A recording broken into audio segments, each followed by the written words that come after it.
Thank you.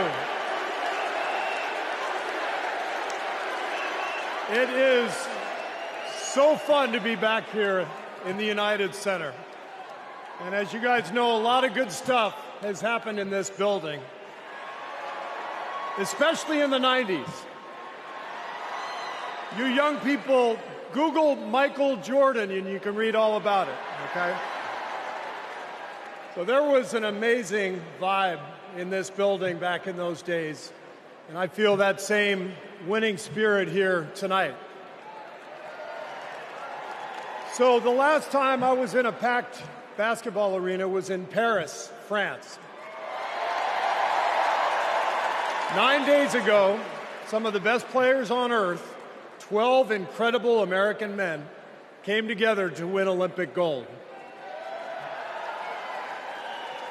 And the next night, I was back in that same building watching 12 more of the best players on earth. Our incredible American women do the same thing. And I cannot think of a better metaphor for what this country is all about than the way Team USA came together at the Olympics. We had players from across our wonderful country, players who have trained and fought relentlessly, shed tears trying to beat one another throughout their careers, joining forces to wear the red, white, and blue. And when we won, the American flag raised to the rafters, the national anthem playing, gold medals draped around the necks of our players, whose hands were held over their hearts. It was the proudest moment of my life. Thank you.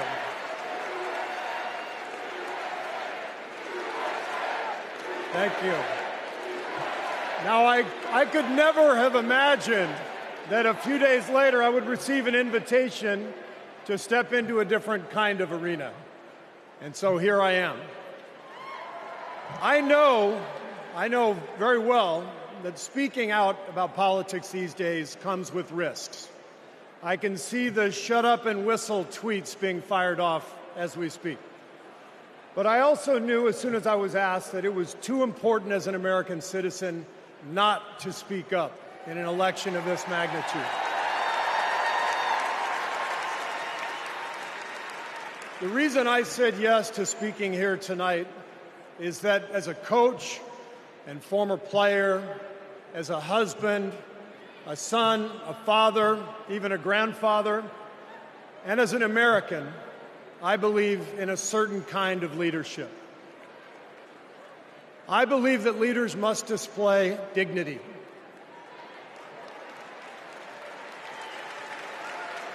I believe that leaders must tell the truth. I believe that leaders should be able to laugh at themselves.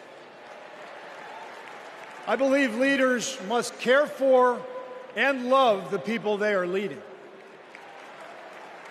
I believe leaders must possess knowledge and expertise, but with the full awareness that none of us has all the answers. And in fact, some of the best answers often come from members of the team. And if you look for those qualities in your friends or your boss or an employee or your child's teacher or your mayor, then shouldn't you want those same qualities in your president? And when you think about it that way, this is no contest. With Kamala Harris and Tim Walz, I see all those qualities. They have devoted their lives to serving other people.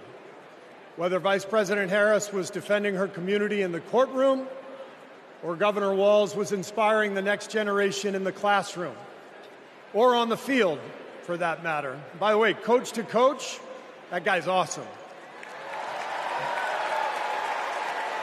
Although, I have to say, Coach Walz, way too much reliance on the blitz in '99 against Mankato East. You had a strong defensive line. I would have played more press coverage with your corners and then dropped the safeties into a Tampa 2. That's just me. Sorry.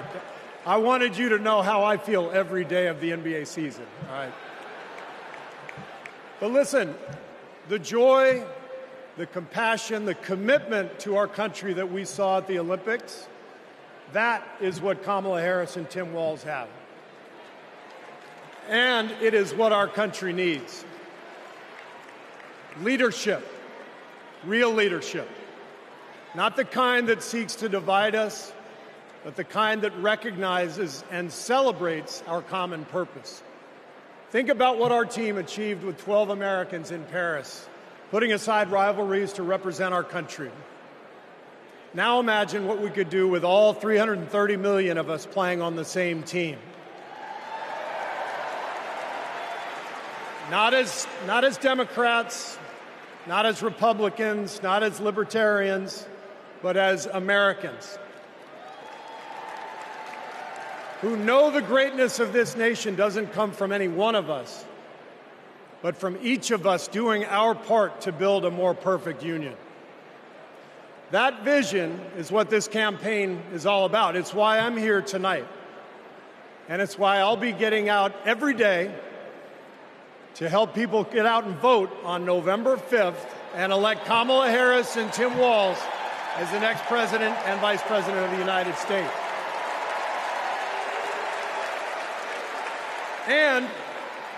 And after the results are tallied that night, we can, in the words of the great Steph Curry, we can tell Donald Trump, night, night.